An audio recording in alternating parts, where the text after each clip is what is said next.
Sundargarh virtual ଷ୍ଟୁଡିଓରୁ ପ୍ରସାରିତ ହେଉଥିବା ଏହି ଶିକ୍ଷଣ କାର୍ଯ୍ୟକ୍ରମରେ ଯୋଡ଼ି ହୋଇଥିବା ସମସ୍ତ ଛାତ୍ରଛାତ୍ରୀ ଏବଂ ଶିକ୍ଷକ ଶିକ୍ଷୟିତ୍ରୀ ମାନଙ୍କୁ ମୁଁ ହାର୍ଦ୍ଦିକ ସ୍ୱାଗତ କରୁଛି ଆଜିର ଏହି ପାଠ୍ୟଦାନ ବା ଶିକ୍ଷାଦାନ କାର୍ଯ୍ୟକ୍ରମକୁ। ଆଜି ଆମେ ନବମ ଶ୍ରେଣୀର ଗୋଟେ ଗୁରୁତ୍ୱପୂର୍ଣ୍ଣ ଟପିକ୍ ରହିଛି ଯାହାକି ହେଉଛି ମାନବ ଅଧିକାର। ସେ ସମ୍ପର୍କରେ ଆମେ ଆଲୋଚନା କରିବା। ତେଣୁ ଏହାକୁ ବିସ୍ତୃତ ଭାବେ ଆଲୋଚନା କରିବା ଲାଗି ଆମେ ବର୍ତ୍ତମାନ ଇଣ୍ଟରାକ୍ଟିଂ ପ୍ୟାନେଲ ପାଖକୁ ଯିବା। ତେଣୁ ଆଜିର ଟପିକ୍ ହେଉଛି ମାନବ ଅଧିକାର। ଏଇଟା ଗୋଟେ ଆଜିକା ସମୟରେ ବା ଏହି ଆଧୁନିକ ଯୁଗରେ ଏହା ଗୋଟେ ଗୁରୁତ୍ୱପୂର୍ଣ୍ଣ ବିଷୟ ଯାହା ପ୍ରତି ସମସ୍ତେ ଧ୍ୟାନ ଦେବା ଦରକାର। ଯେଭଳି ଭାବରେ ଯୁଦ୍ଧ ବିଭୀଷିକା ବଢ଼ି ଚାଲିଛି, ଅନ୍ୟାୟ ଅତ୍ୟାଚାର ବଢ଼ି ଚାଲିଛି, ବହୁତ ସମୟରେ ଆମର ଯେଉଁ ସମାଜରେ ରହୁଛନ୍ତି ବସବାସ କରୁଛନ୍ତି ବିଭିନ୍ନ ବର୍ଗର ଲୋକମାନେ ତାଙ୍କର ଅଧିକାର କ୍ଷୁଣ୍ଣ ହୋଇଥାଏ। ତେଣୁ ସେ ଅଧିକାରକୁ କିଭଳି ଭାବରେ ଅକ୍ଷୁଣ୍ଣ ରହିବ, ସେମାନେ କିଭଳି ଭାବରେ ଶାନ୍ତିପୂର୍ଣ୍ଣ ଭାବରେ ସହାବସ୍ଥାନ କରିବେ ସେଥିପ୍ରତି ସମସ୍ତେ ଯତ୍ନବାନ ହେବା ଦରକାର। ଏବଂ ଏଇ ମାନବ ଅଧିକାର ଯୋଉଟା ମାନବ ଅଧିକାର এই ପରିପ୍ରେକ୍ଷୀରେ କାର୍ଯ୍ୟ କରୁଛି। ତେଣୁ ଆମେ ଜାଣିଛେ ଯେ ସମଗ୍ର ବିଶ୍ୱ ଦୁଇଟି ବିଶ୍ୱଯୁଦ୍ଧ ଦେଖିଛି। ପ୍ରଥମ ବିଶ୍ୱଯୁଦ୍ଧ 1914-18 ଏବଂ ଦ୍ୱିତୀୟ ବିଶ୍ୱଯୁଦ୍ଧ 1942-45।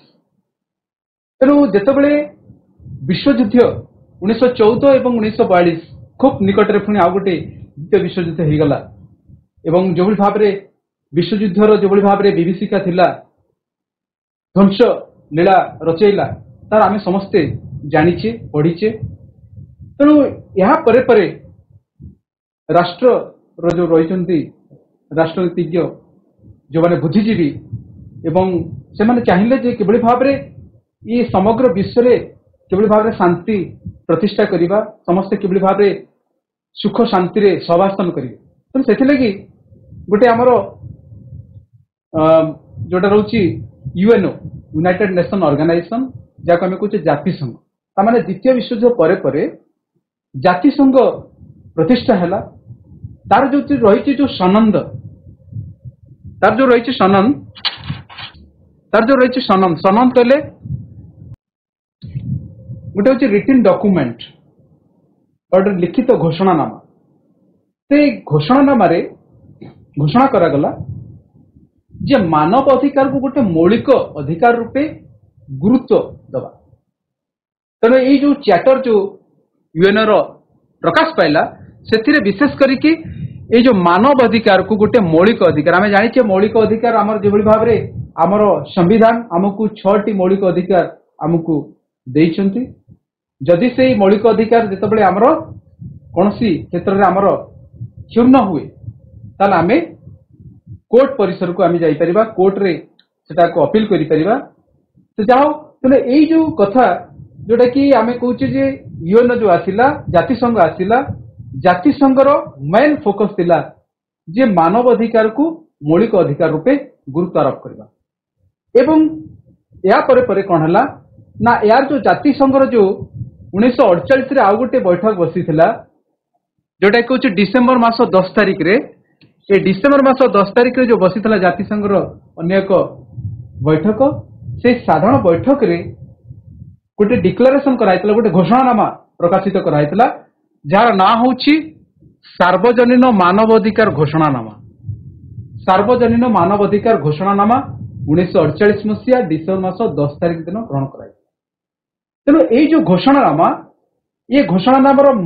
ମେନ୍ ବା ମୁଖ୍ୟ ଉଦ୍ଦେଶ୍ୟ ହେଲା ଯେ ମାନବ ଅଧିକାରକୁ ସୁରକ୍ଷା ଦେବା ଏବଂ ଏହାର ବିକାଶ କରିବା। କିଭଳି ଭାବରେ ସମସ୍ତେ ସମାନ, ସମସ୍ତ ମନୁଷ୍ୟ ସମାନ, ସେମାନଙ୍କର ଜୀବନ, ସେମାନଙ୍କର ମାନେ କଣ କହିବା ସୁରକ୍ଷା ସମସ୍ତଙ୍କ ଲାଗି ପ୍ରାଧାନ୍ୟ ରହିଛି। ତେଣୁ ମାନବ ଅଧିକାର ସୁରକ୍ଷା କିଭଳି ଭାବରେ ରହିପାରିବ ଏବଂ ତାର ବିକାଶ କିଭଳି ଭାବରେ କରିପାରିବ। ତେଣୁ ଏଇଟା ହଉଛି ଗୋଟେ ଗୁରୁତ୍ୱପୂର୍ଣ୍ଣ ପଦକ୍ଷେପ ଆମେ କହିପାରିବା ଯେ ଜାତିସଂଘର। ତେଣୁ ଏଠି ଆମର କଣ କରାଗଲା ନା, ଏଇ ଯୋଉ ୟୁଏନଓ ଯୋଉ ଡିକ୍ଲାରେସନ କଲା, ଏଇ ଘୋଷଣାନାମା ହେତୁ ପ୍ରଥମ ଥର ପାଇଁ ବିଶ୍ୱରେ ପ୍ରତ୍ୟେକ ବ୍ୟକ୍ତିର କେତେକ ନିର୍ଦ୍ଦିଷ୍ଟ ମାନବ ଅଧିକାରକୁ ସ୍ୱୀକୃତି ପାଇଲା। କଣ ସେଇଟା ନା, କଣ ସେଥିରେ ଥିଲା ସ୍ୱୀକୃତି ମିଳିଲା ନା, ବିଶେଷ କରିକି ଆମେ ଦେଖିବା बाक स्वाधीनता समस्ते कही पारिबे फ्रीली बाधा विघ्न नाइन क्या आम बाधा दे पारे समस्त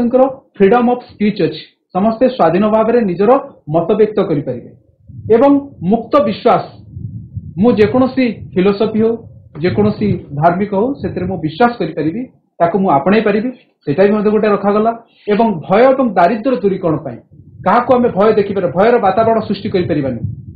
जदि भय वातावरण सृष्टि करागला ताले आमे से करुथिबा लोक आईन द्वारा दंडनीय अपराध बा ताकू विवेचन करा एवं आईन द्वारा ताकू दंड दिया एवं दारिद्र्य दूरीकरण एटा सब गुड़िक आमर जाउची कोटी ना एटा होची सब गुड़ा कहूची मनुष्यर हकदार मनुष्य एहाकू एटा होची मौलिकर मानवाधिकार एतरे वर्णित कराइछि एवं तापर हम देखिबा जे 1948 परे परे पुणी संयुक्त राष्ट्र बा जोटा आम रोची जातिसंघर पुणी संयुक्त राष्ट्र संघर साधारण सभा जनरल असेंबली जोटा होची ठीक 18 वर्ष पर फिर आउ थे बैठक बसी जो थे ए मानवाधिकार को गोटे आईनगत मर्यादा प्रदान करागला अर्थात आईन रो सम्मति प्रदान करागला तेणु आईन जिते जेकोसी कार्य को जो आईन उपरे बा आईन रो सम्मति मिलूँ से गोटे नीतिगत भाव में से गोटे कार्यकारी होची एवं जदि के यार खिलाफ करे ताले निश्चित भाव में आईन द्वारा से दंड पाए तेणु आम जो देखा जे जो मानव अधिकार जोटा आम कथा होचे विशेष करके प्राथमिक स्तर में प्राथमिक अवस्था ये मानव अधिकार विशेष करके दुईटी उपरे पर्यवेसित थिला विशेष कर देखा जाए जे नागरिक और राजनैतिक अधिकार नागरिक भाव में स्वाधीन भाव में मत व्यक्त करेंगे सहबास्थान करेंगे शांतिपूर्ण भाव में एवं राजनैतिक अधिकार अर्थात राजनीति क्षेत्र में राइट टू भोट रहिबो भोटदान अधिकार रहिबो एवं विभिन्न प्रकार पॉलिटिकल एक्टिविटीज रे सेमाने पार्टिसिपेट मध्ये अंशग्रहण करि पारे एवं तो सहित आमे जो देखिबा आउ गोटे पट ता परवर्ती पर्याय रे जोटा कहछि अर्थनैतिक एवं सामाजिक एवं सांस्कृतिक अधिकार ए विशेष करके जो मानव अधिकार प्राथमिक अवस्था रे सृष्टि हैला ए दुईटी अधिकार को नहीं विशेष करके मानव अधिकार गढ़ी उठला एवं तापर आमे जो देखिबा ठीक 10 वर्ष पर 1966 पर पुणी 76 पुणी से संयुक्त राष्ट्र संघर सदस्य माने जेतबेले मिलित भाव रे पुणी बसीथिला एवं से समय रे 1976 रे ए जो संयुक्त राष्ट्र जो अर्थात जाति संघर जेते गुडे रहिचंती देश बा सभ्य देश ये सभ्य देश मानकर अनुमोदन से लाभ कला एवं अनुमोदन लाभ करी एटा कार्यकारी हेबाकू लागिला एवं तापर पर जे देखिबा ऑस्ट्रिया जोटा कि वियेना जोटा कि ऑस्ट्रिया रे अवस्थित तेणु ऑस्ट्रिया रे 1943 मसीह पुणी आ गोटे यूएन रो पुणी बैठक बसुला से गोटे घोषणानामा पुणी गोटे कार्यकारी होता से घोषणानामा गोटे कार्यकारी कराइतिला से योजना को ग्रहण कराइतिला विशेष करके आम जो देखिबा ए घोषणा वियेना घोषणानामा रे सेथिरे कोन कराइतिला ना तीनोटी कथा गणतंत्र अर्थनैतिक विकास और मानवाधिकार परस्पर सहित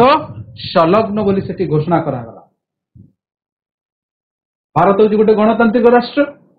तेणु गणतंत्र एवं अर्थनैतिक विकास और मानवाधिकार ये परस्पर ये तीनोटी जाक परस्पर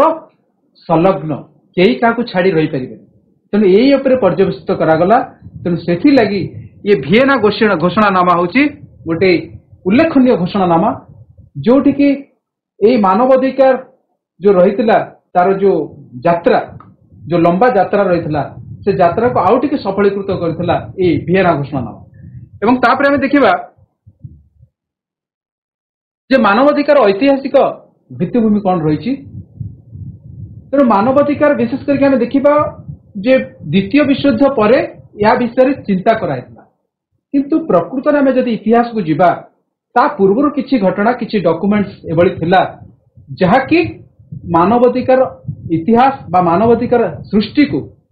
बा मानवाधिकार सृष्टिर भित्तिभूमि भाव आम नहीं पार जेमती आम कहे माग्ना कार्टा गोटे हूँ माग्ना कार्टा कहले कौन ना माग्ना कार्टा हूँ गोटे हिस्टोरिकल गोटे ऐतिहासिक डॉक्यूमेंट जोटा कि राजा एटा कि इंग्लैंड रे हेतला जोटा कि होचे कोन ना एटा किछि पावर किछि शक्ति एठी राजा का थारु आनी लोक मान के दिया जायतिला लोक माने सेठी कोन पई ना तांकर अधिकार एवं ता स्वाधीन पई सेठी से अधिकार को से माने व्यवहार करथि तो मागना कार्टा होची गोटे भित्तिभूमि एवं ता परे परे हमर आस्तिला जोटा कि होची अमेरिका रो स्वाधीनता संग्राम एवं ता परे परे आस्तिला फरासी विप्लव तने एई जो तीनोटी कथा गोटे होची मागना कार्टा गोटे होची अमेरिका रो स्वाधीनता संग्राम एवं फरासी विप्लव जो थरे मानवता उपरे बेसी पर्यवेसित कराइतला मानव रो अधिकार मानव रो कर्तव्य उपरे विशेष भाव रे सेठी प्रमुख ध्यान दियाइतला तेणु सेथि लगी ए तीनोटी घटना को बा तीनोटी डॉक्यूमेंट को एटी मानवाधिकार इतिहास रो पृष्ठभूमि बा भित्तिभूमि भाव रे हमें नहीं परिबा एवं सेही क्षेत्र रे हमें देखिबा जे किछि गोटे नकारात्मक ए जो तीनोटी घटना अछि तीनोटी डॉक्यूमेंट्स अछि सेठी गोटे किछि नकारात्मक अधिकार थिला किछि गोटे अधिकार मौलिक अधिकार थिला जो थरे राष्ट्र हस्तक्षेप करबा लागि निषिद्ध थिला तापर हमें देखिबा जे विश्वयुद्ध जो द्वितीय विश्वयुद्ध पर मानवाधिकार को आंतर्जातिक स्तर में लागू करने आवश्यकता समस्ते उपलब्धि कले समस्त देश जो माने जातिसंघर सभ्य थे समस्ते यह उपलब्धि कले से माने यह अनुभव कले जे नाई मानवाधिकार सबु देश रे लागू होगा दरकार एटा गोटे आंतर्जातिक स्तर में एटा लागू होगा दरकार तेणु ये विशेष करके ये जो मानवाधिकार हवा फल अर्थनैतिक सामाजिक सांस्कृतिक अधिकार सुरक्षा पाई संयुक्त राष्ट्र केतक पदक्षेप ग्रहण करने ठीक बोली भाव तेणु अर्थनैतिक सामाजिक सांस्कृतिक अधिकार सुरक्षा दरकार तेना ये गुड़िक सुरक्षा केबले हम जदि मानवाधिकार को प्रोत्साहन दि जाए तेणु से कौन करागला जे जो सार्वजनिक मानवाधिकार घोषणानामा universal declaration of human rights आम देखी बहुत समय टीवी रे कोटी माने आतंकवाद माने जोटी आक्रमण करुछंती बा कोटी माओवादी ऑपरेशन कराउची सेठी ह्यूमन जो राइट्स माने अछंती बा मानवाधिकार को जो माने सुरक्षित करुछंती से माने बेले बेले कोन करथांती ना अपील करथांती जे सरकार को ये कार्य द्वारा बहुत आदिवासी बा आदिवासी लोक माने एठी कोन हैला तांकर जीवन विपन्न हे गला तांकर बहुत धन संपत्ति नष्ट हो गला तेणु एटा गोटे निश्चित भाव में एटा गोटे होची मानवाधिकार क्षुण्ण होला बोली तेणु यार पावर यार शक्ति मानवाधिकार जो कमिशन रही तार शक्ति बहुत अधिक तेणु एटी देखिबा जे ह्यूमन डिक्लेरेशन राइट्स माध्यम सर्वप्रथम ये संयुक्त राष्ट्र संघ ए दिगरे पदक्षेप ग्रहण कला तेणु जेहेतु 1948 मसीह universal declaration on human rights होता सार्वजनीन घोषणानामा मानवाधिकार घोषणानामा से लगी प्रत्येक वर्ष 10 डिसेम्बर मास 10 तारीख को आम कौन कही था ना मानवाधिकार दिवस रूपे आम कही था मानवाधिकार दिवस रूपे पालन करा जाए तापर देखिबा मानवाधिकार विकास आम देखिबा जेतले मानवाधिकार जो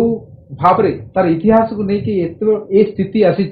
जो स्थिति रे आम देखुचे मानवाधिकार जो रूपरेख वर्तमान आम देखुचे ये रूपरेख हठात कर आसीनी या बहुत दिनर गति फल रे बा बहुत दिनर यात्रा फल रे आज ये रूपरेख हमको मिली तेणु देखिबा प्रथमतः आम देखिबा जे जो प्रथमतः रही जे मानवाधिकार विकास रे प्रथमतः कारण उपर गुरुत्व दिया जाए ना प्रथमतः होची जे गणहत्या निर्देश निषेध ठारू आरंभ करी महिला शिशु तेणु गणहत्या तेणु बेले बेले गणहत्या रचई था जे कौन गोटे शिल्प संस्था बसवा लगी हो बा कौन गोटे माने कौन कहबा नदीबंध योजना हो से विस्थापित करिया पड़े थाए कौन गोटे शिल्प संस्था बसले से लोक मान विस्थापित कराई थाए जदि कौन आदिवासी बा जेकोसी लोक से माने भिटामाटी को छाड़ते ना से माने बाध्य होकर गुली चालना करिया पड़ता तेणु से गोटे गणहत्या सृष्टि होता है तेणु ये गणहत्या यहाँ जो कौन गोटे सरकार यही भाव में पदक्षेप नियंती मानवाधिकार क्षुण्ण होला विवेचित करा जाए तेणु ये गणहत्या निषेध आरंभ करी महिला शिशु एवं समाज जो रही दुर्बल श्रेणी व्यक्ति मान सुरक्षा दबा खाद्य सुरक्षा दबा सुस्थ परिवेश एवं गणहत्यार नियोजित अस्त्र शस्त्र को ह्रास करबा ये समस्त कार्य ये सही जेगुडी आमे कहले जो विषय गुडी आमे आलोचना कले ये सब गुडी आमर आसुची ए मानवाधिकार भितरे तापर आमे देखुचे ये जो द्वितीय तो आमे देखिबा धीरे धीरे मानवाधिकार को सुरक्षित करबा लागि ताको मजबूत करबा लागि सरकार विभिन्न समय कौन कौन ना नुआ नुआ प्रकार आईन अनुष्ठान सेठी आसिला नूतन आईन परिसरभुक्त है एवं ता सहित देखिबा जे तृतीय तो जदे देखिबा जे ए तृतीय क्षेत्र देखिबा जो माने स्वेच्छासेवी अनुष्ठान रहिसंती एवं अन्य बेसरकारी संस्था रहिसंती जो माने मानवाधिकार को सुरक्षा करबा लागि कार्य करिसंती तो एठी किए स्वेच्छासेवी अनुष्ठान ना गोटे होची एमनेस्टी इंटरनेशनल एवं होची ह्यूमन राइट्स वाच ये दुईटी होचंती ये संस्था गुडी को जो मानकर भूमिका अत्यंत गुरुत्वपूर्ण थाए सेमाने कौन करथांती ना जेतेबेले कोनोसी जे कोनोसी क्षेत्र बा जो कोनोसी कोन अनुकोण रे कोनोसी मानव अधिकार क्षुण्ण हैला सेमाने लोकलोचन को आनिथांती एवं से लोक को मानव अधिकार बा तांको न्याय प्रदान करबा लागि सेमाने मध्य यथाचित माने तांकर भूमिका निभैथान तापर हम देखिबा जे मानवाधिकार प्रकार भेद आम जो देखा मानवाधिकार केते प्रकार मानवाधिकार को प्रथम पीढ़ी अधिकार द्वितीय पीढ़ी अधिकार और तृतीय पीढ़ी अधिकार ये भाव में आम तीन भाग में विभक्तिकरण करें तेणु विशेष करके आम जो देखा मानवाधिकार होती तीन प्रकार प्रथम तो आम जो आसी जो 1945 जो जातिसंघ होता जो चिंता करते मानवाधिकार से विशेषकर ध्यान दि जाता सामाजिक और राजनैतिक अधिकार उपरे पर्यवेसित थिला विशेषकर गुरुत्व आरोप दिया एवं परे परे तार अर्थनैतिक और सामाजिक और सांस्कृतिक अधिकार उपरे द्वितीय पीढ़ी रे याको गुरुत्वारोप करागला एवं जो वर्तमान तृतीय पीढ़ी अधिकार एठी कौन कराई ना आत्मनिर्णय अधिकार एवं अनग्रसर व्यक्ति मानक पई स्वतंत्र सुरक्षा अधिकार एवं देशर जो संपद रही संपद उपरे लोक मानकर सार्वभौम अधिकार ये तीनोटी अधिकार उपरे विशेष करके हमर तृतीय पीढ़ी अधिकार उपरे आमे गुरुत्वारोप करूछे तापर देखिबा मानव अधिकार मुख्य लक्षण कौन रही ना एटा होची गोटे सार्वजनीन जेबली हमर भारत में सार्वजनीन मतदान प्रथा अछि अर्थात जो माने 18 वर्ष ऊर्ध्व से माने समस्ते भोट दान दे पारे से भाव में ये सार्वजनीन अर्थ होची देश हुंतु धर्म हुंतु समाज हुंतु दुर्बल श्रेणी जेकोसी व्यक्ति हूँ जेकोसी संप्रदाय हुंतु जेकोसी संस्कृति हूँ सबू निर्विशेष समस्ते यही मानवाधिकार परिसर भुक्त अर्थात समस्ते सम परिमाण रे ये मानवाधिकार लाभ उठे पारे अर्थात समस्ते समान समस्त यहाँ प्रजुज्य तापर आम देखा जे केंद्र बिंदु व्यक्ति विशेष कर देखा आमर जो मानव अधिकार आम जो कहे मानव अधिकार विशेष करके मानव उपरे पर्यवसित मानवर स्वाधीनता मानवर सुरक्षा एथिरे विशेष करके गुरुत्वारोप कराई तेणु जो राष्ट्र मनीष जो राष्ट्र बा समाज रे हो बा जेकोसी भाषाभाषी अंचल हो ना कहीं सेठी राष्ट्र को छाड़ी विशेष करके माने व्यक्ति विशेष को अधिकार बा व्यक्ति विशेष अधिकार को सेठी गुरुत्वारोप करा जाए व्यक्ति विशेष अधिकार जो भाव में से व्यक्ति जो भाव में तार निजर अधिकार सुरखुरी रे बा शांतिपूर्ण भाव में उपभोग करि परिबो सेथि लागि एठी गुरुत्वारोप करा तेणु सेथि लागि कहउची व्यक्ति विशेष होउची केंद्र बिंदु तेणु मानव अधिकार विशेष कर केंद्र रही है कि मानव एवं तो सहित आम देखिए गणतंत्र और विकास आम जानिए ये आलोचना करते भिएना जो डिक्लारेशन रही जे गणतंत्र से गोटे रही गणतंत्र बिना एटी मानवाधिकार एवं अर्थनैतिक ये तीनोटी जिनस हूँ पूरा माने कौन परस्पर संलग्न रही तेणु ये गणतंत्र बिना मानवाधिकार कल्पना करा जाय पारे नाही तेणु भारत हूँ गोटे गणतांत्रिक राष्ट्र समस्ते समान समस्त समान अधिकार रही इक्वाल पार्टिसिपेशन रही समस्ते समान भाव में ये राजनीतिक क्षेत्र में बा देशर हितकर कार्य सामिल हो पारे तेणु गणतंत्र जो भाव में प्रत्येक मनुष्यर अधिकार दायित्वबोध कर्तव्यबोध प्रति माने प्रमुख ध्यान दे थाए से भाव में मानव अधिकार गणतंत्र बिना मानव अधिकार माने कौन पारिबनी माने कल्पना करा जाय पारिबनी तेणु गणतंत्र और मानवता परस्पर परिपूरक गोटे माने मुद्रार दुई पार्श्व सदृश तेणु गणतंत्र एवं विकास मध्य परस्पर परिपूरक तापर आम देखा जे भारत मानवाधिकार सुरक्षा तेणु भारत में जो आम कहे भारत में मानवाधिकार जो सुरक्षा एटा केबे स्टार्ट हैला केबे आरंभ हैला तेणु मु कहबाकू चाहे जे जेतेबेले भिएना डिक्लारेशन हैला 1943 मसीहा तार परठारु आमे मानवाधिकार बा भारत सरकार मानवाधिकार सुरक्षा आईन गोटे आनिले जोटा कि एक्ट एवं से आईन बल समस्त भारतीय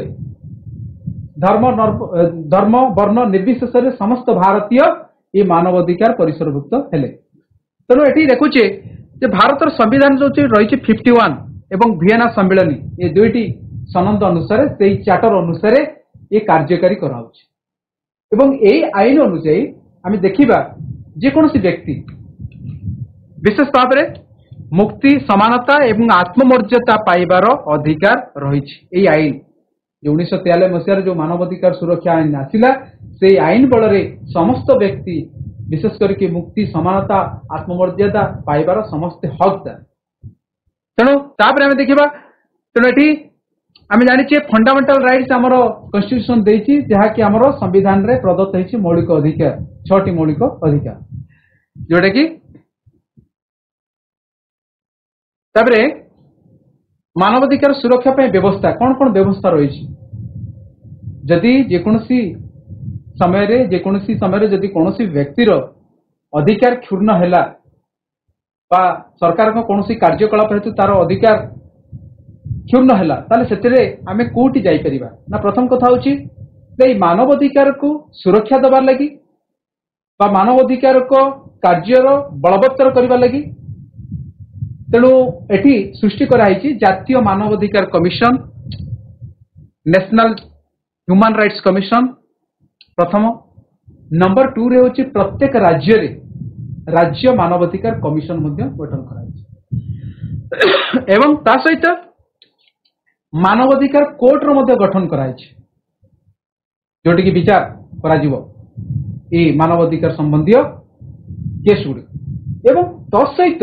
ये मानवाधिकार सुरक्षा करने लगी केते गुडे अनुष्ठान रही सुरक्षा अनुष्ठान बा बेसरकारी अनुष्ठान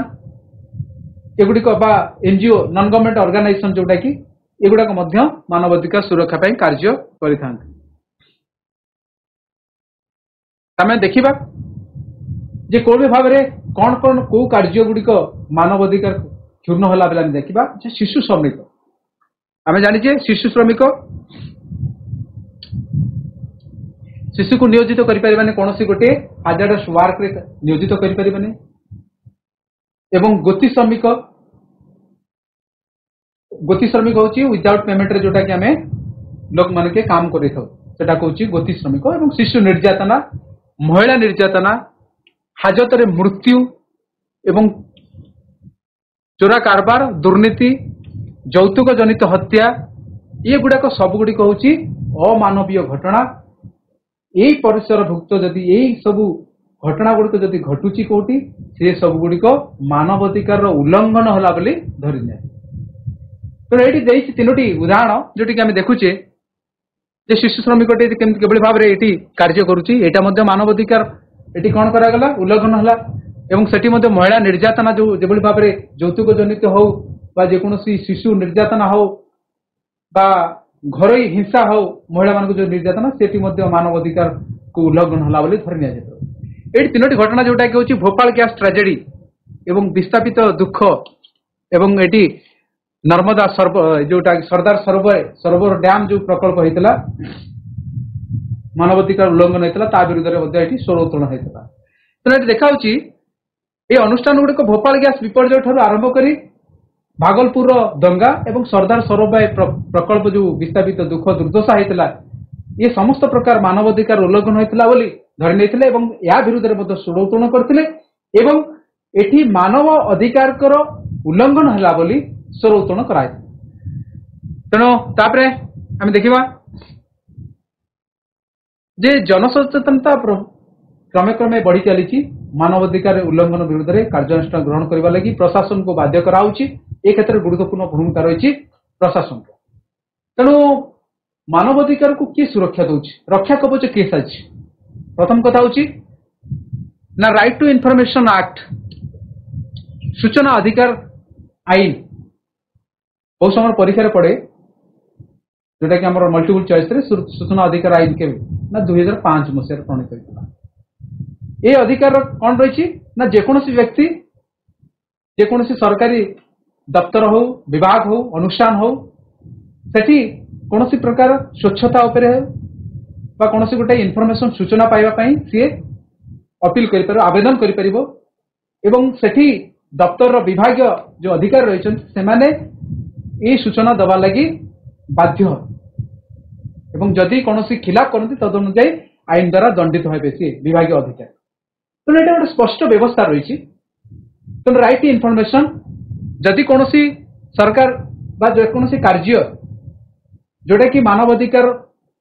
माने विरुद्ध रे कला सेठी आमे कोन करिबा ना राइट टू इनफॉरमेशन सरकार को मागी पारे आपनकर एई कार्य एटा हमर मानवाधिकार को क्षुण्ण करूछि कि नै जदि एटा होउनी तले आपण यार उत्तर दियो काहे कि एटा ए गोटे होछि सूचना अधिकार आईन जोटा कि 2005 एवं न्यायिक समीक्षा जोटा जुडिशियल रिव्यू हमर बहुत समय जोटा कि न्याय दिया हेतु ता समय समीक्षा करा जाय जुडिशियल रिव्यू करा जाय। तेणु ये देखा न्यायालय गुड़िकर कौन थाए ना न्यायिक समीक्षा करी न्यायालय गुड़िक हाइकोर्ट आमर जो सुप्रीमकोर्ट विभिन्न समय क्षमता थाए। तेणु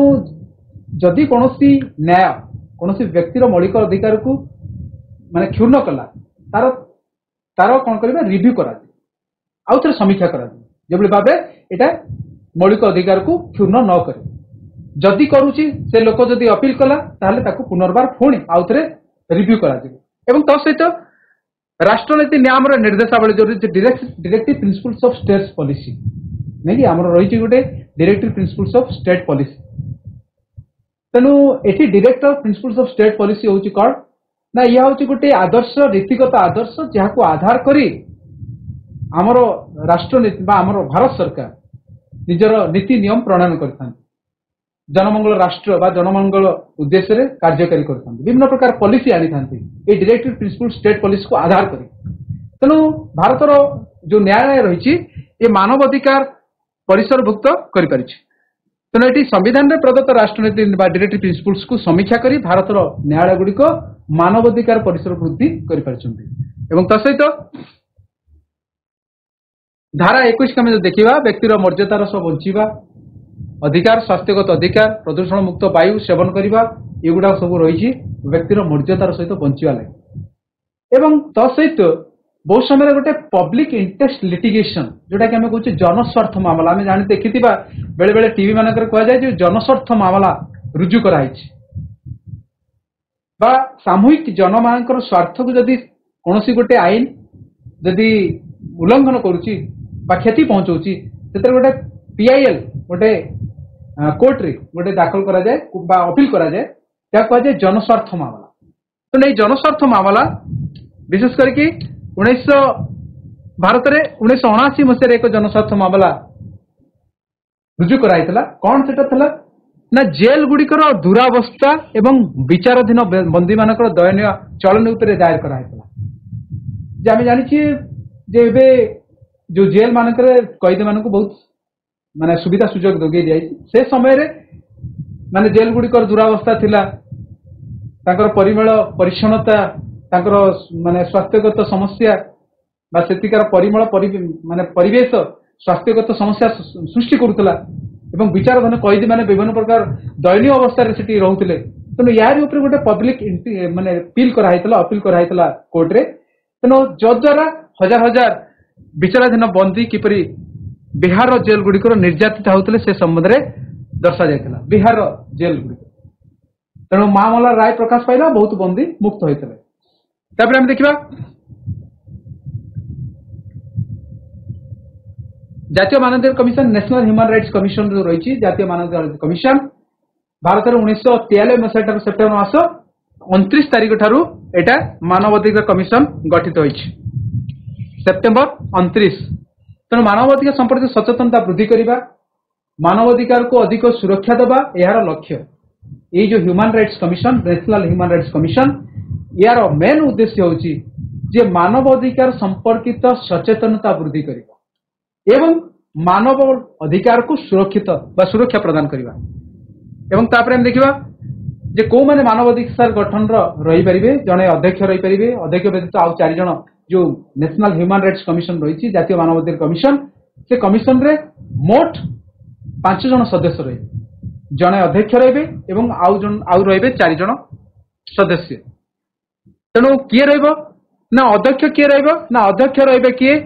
ना अवसर प्राप्त मुख्य विचारपति कहार ना उच्चतम न्यायालय अवसर प्राप्त मुख्य विचारपति को अध्यक्ष भाव में नियुक्ति करा जाए। एवं जो अन्य 4 जण रहिले से मध्य जो 2 जण रहिले, 2 जण सदस्य मानवाधिकार सुरक्षा क्षेत्र में सक्रिय अंशग्रहण करथिबा व्यक्ति हेतिबे, तांकर अभिज्ञता थिबो ये मानवाधिकार सुरक्षा क्षेत्र। एवं तसहित जने सदस्य आउ रहिले 2 जण, जने सदस्य उच्चतम न्यायालय कार्यरत अर्थात अवसर प्राप्त होइतिबे एवं अन्य जन सदस्य उच्च न्यायालय कार्यरत बा अवसरप्राप्त मुख्य विचारपति बा अन्य विचारपति हेबा जरूरी अटे। तेणु एभली भाव में 5 जण सभ्य को लेकिन आमर मानवाधिकार कमिशन गठित होइछि। तेणु एटा ये जो मानवाधिकार कमिशन जो रही जो 5 जण सदस्य, तेणु एमान को नियुक्ति किए करती ना राष्ट्रपति नियुक्ति करती। किंतु राष्ट्रपति कौन करथांती ना ए राष्ट्रपति जो नियुक्ति करथांती से माने कौन करथांती ना सुप्रीम कोर्ट बा हाई कोर्ट रो विचारपति कमिशन रो सदस्य नियुक्ति करिया पूर्व सुप्रीम कोर्ट रो मुख्य विचारपति को सहित राष्ट्रपति परामर्श करिथांती। एवं से जो कमिटी जो रही कमिटी कौन करिवो ना जातीय मानवाधिकार कमिशन रो अध्यक्ष और सदस्य को नियुक्ति दब माने फाइनल करिवो, राष्ट्रपति नियुक्ति देवे। किंतु ये जो नियुक्ति कमिटी जो रही अध्यक्ष रहिबे किए ना अध्यक्ष होउचंती प्रधानमंत्री। तामाने प्रधानमंत्री अध्यक्षतार से कमिटी गोटे गठन कराइଥାଏ। से कमिटी रे जो सदस्य थांती सेमाने ही स्थिर करिथांती को माने कमिशन रो सदस्य हेबे एवं सेटा फाइनल हला परे स्थिरीकृत हला परे राष्ट्रपति पाखु पठा जाए, राष्ट्रपति तांको नियुक्ति पत्र देइथांती। तेणु अध्यक्ष एवं सदस्यଙ୍କର कार्यकाल रहउची केते माने 5 वर्ष एवं जदि कई 5 वर्ष कार्य करिया पूर्वरु 70 वर्ष बयस रे पदार्पण कले ताले तांकु से पदरु अवसर नबाकू पड़िबो हला। एवं भारतर जो आमे रहिछि जो national human rights commission, Ranganath Mishra, श्रीयुक्त रंगनाथ मिश्र भारतर उच्चतम न्यायालय अवसर प्राप्त विचारपति जे कि जातीय मानवाधिकार कमिशन प्रथम अध्यक्ष भाव में नियुक्ति होइति। ओके, तापरे तेणु जातीय मानवाधिकार कमिशन कौन कार्य ना कार्य होची कौन ना मानवाधिकार सुरक्षा पाई विभिन्न पदक्षेप नब, परीक्षा करिवो एवं उत्तम उत्तम पदक्षेप नब, जेभली भाव में मानवाधिकार सुरक्षित हब ता प्रति पदक्षेप नब। मानवाधिकार जदि कौनसी गोटे अभियोग आसे उल्लंघन हला बोली ता संबंधी तदंत करिवो,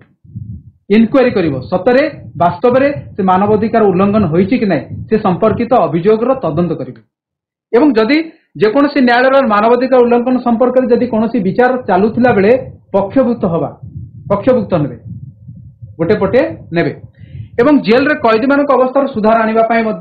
जेल गुड़िक परिदर्शन करेंगे, सेठिकार सुविधा सुजोग देखिए एवं आवश्यक जहाँ दरकार ता संबंधी किसी आमर कौन करेंगे परामर्श देवे। सन्त्रासवादी मान कार्यकलाप द्वारा मानवाधिकार जदि विपन्न हुए ताले से कौन करेंगे सेगुड़िक समीक्षा करेंगे, उपयुक्त प्रस्ताव देवे सन्त्रासवादी मान द्वारा। एवं तापर देखिबा मानवाधिकार सुरक्षा लगी कार्यरत स्वेच्छासेवी अनुष्ठान मान जो अच्छा से प्रोत्साहन करेंगे एवं समाज जो रही विभिन्न श्रेणी लोक मान रही मानवाधिकार संपर्क अधिक सचेतन करवा। जातीय मानवाधिकार कमिशन को एक देवानी अदालत भाव में सिविल कोर्ट रे मर्यादा दि जाइए। मन रखि जे मानवाधिकार जो जातीय मानवाधिकार कमिशन रही एक देवानी अदालत बा सिविल कोर्ट रो पदमर्यादा दिखाई एवं कौन सरकारी संस्था कर्मचारी मानवाधिकार उल्लंघन कले तांकु दंड देवा सहित क्षति सही व्यक्ति को क्षतिपूरण दवा लगी व्यवस्था रही है तेणु ये गुड़िक सब हूँ कौन यहाँ हूँ जातीय मानवाधिकार कमिशन मुख्य कार्यावली मानवाधिकार सुरक्षार प्रतिबंधक दारिद्र क्षुधा दारिद्र जो व्यक्ति मान मौलिक आवश्यकता पूरण हो पारे ना जद्वारा मानवाधिकार क्षुण्ण हुए कहीं आम रखीचे मानवाधिकार जे खाद्य सुरक्षा हूँ गोटे मानवाधिकार गोटे तार भीतर आसूची मानवाधिकार भितर तेणु जदि क्षुधा दारिद्र भीतर लोक मले मानव मौलिक आवश्यकता पूरण है मानवाधिकार क्षुण्ण होला बेले धरी सांप्रदायिकता विभिन्न समय धर्मनिरपेक्ष आम जानी धर्मनिरपेक्ष राष्ट्र सांप्रदायिक स्थान ना किंतु विभिन्न प्रकार विभिन्न समय ये विभिन्न धर्मावलंबी लोक माने निजर सांप्रदायिकता भेदभाव सृष्टि करते जद्वारा मानवाधिकार क्षुण्ण हुए प्रतिबंधक सृष्टि हुए तेणु धर्मावलंबी लोक माने जदि मिलमिशि रहिबे ताले समाज रे कोन हबो शांति विराजमान करिवो एवं मानवाधिकार ठीक भाव में चलिबो हिंसा भाव विभिन्न समय देखुचे बहुत लोक हिंसा लिप्त रोचंती हिंसात्मक कार्य लिप्त रोचंती एवं निजर स्वार्थ सिद्ध पाई लक्ष्य साधन करने लगी लक्ष्य को हासिल करने लगी विभिन्न समय हिंसात्मक कार्य करुँच जद्वारा मानवाधिकार क्षुण्ण होले धरी निया तेणु ये आम समस्ते हिंसा भाव को त्याग करवा समस्त को सचेतन करवा मानवाधिकार सुरक्षा कवच सृष्टि करवा एवं तापरे एटा होची हमरो आज पाठ्यदान वर्तमान मानवाधिकार संपर्कित जति गुडी आमे दिग थिला से संबंध में आमे विस्तृत भाव आलोचना कले वर्तमान टिके जीवा आशा कर समस्ते भल भाव बुझी मानवाधिकार कमिशन मानवाधिकार कार्यवली और मानवाधिकार कौन ता संबंध गोटे प्रश्नावली आम आलोचना करवा प्रथम प्रश्न निम्नोक्त मध्यरु केउटी एक मानवाधिकार उल्लंघन उदाहरण या भितर चारोटी ऑप्शन अच्छी ये चारोटी ऑप्शन भितर कोटा मानवाधिकार उल्लंघन उदाहरण नुहे बोली आमे धरिबा प्रथम कथा कैदी मानकु निष्ठुर व्यवहार कैदी मानकु निष्ठुर व्यवहार आतंकवादी आक्रमण शिशु मानकु कल कारखाना काम करवा एवं पछुआ वर्ग पई चाकरी क्षेत्र में स्थान संरक्षण करवा या भितर कोटा आमर जाउची मानवाधिकार उल्लंघन उदाहरण नुहे बोली Bargarh high school Harihar high school option B option D option B B option C and B option D पछुआ वर्ग पई चाकरी क्षेत्र में स्थान संरक्षण ओके नेक्स्ट बा भिएना घोषणा जो होता 1993 केउ तीनोटी विषय परस्पर संलग्न परस्पर परिपूरक बोली दर्शागला गणतंत्र अर्थनैतिक विकास एवं जातीयवाद लोकतंत्र अर्थनैतिक विकास मानवाधिकार गणतंत्र अर्थनैतिक विकास और मानवाधिकार गणतंत्र सामाजिक विकास और मानवाधिकार option C option C okay देखिबा ऑप्शन सी धन्यवाद सठिक उत्तर तापर देखिबा मानवाधिकार को मुख्यतः केते भाग रे विभक्त कराई छी तीन भाग रे केते 3 भाग रे ऑप्शन ए भाग रे कोई तरे नी ना करे option B okay option B तीन भाग रे ओके केबे मानवाधिकार दिवस पालन करा जाए मार्च 8 ऑप्शन डी दिसंबर 10 वेरी गुड सठिक उत्तर नंबर 5 नंबर क्वेश्चन मानवाधिकार तृतीय पीढ़ी अधिकार मध्य केउ अधिकार अंतर्भुक्त नुहे गोटे हूँ आत्मनिर्णय अधिकार गोटे हूँ जेकोसी धर्म ग्रहण करिवार अधिकार देशर संपद उपरे लोक मानकर सार्वभौम अधिकार अनग्रसर व्यक्ति मान स्वतंत्र सुरक्षा अधिकार तृतीय पीढ़ी अधिकार जो आम कहे option A option B option option A A आओ किए option A option B Hemgir high school option B option option B B option B option B very good सठिक उत्तर जेकोसी धर्म ग्रहण कर अधिकार अच्छा केउ मसीह मानवाधिकार सुरक्षा आईन भारत रे प्रणयन करागला Ujjwalpur girls high school 1993 very good 1993 1993 हम स्कूल नहीं नकी हमीरपुर हाई स्कूल निम्नोक्त मध्यरु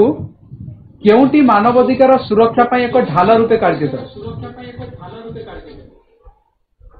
गोटे हूँ जनस्वार्थ मामला गोटे हूँ मानवाधिकार कमिशन गोटे हूँ न्यायालय एवं गोटे हूँ स्वेच्छासेवी अनुष्ठान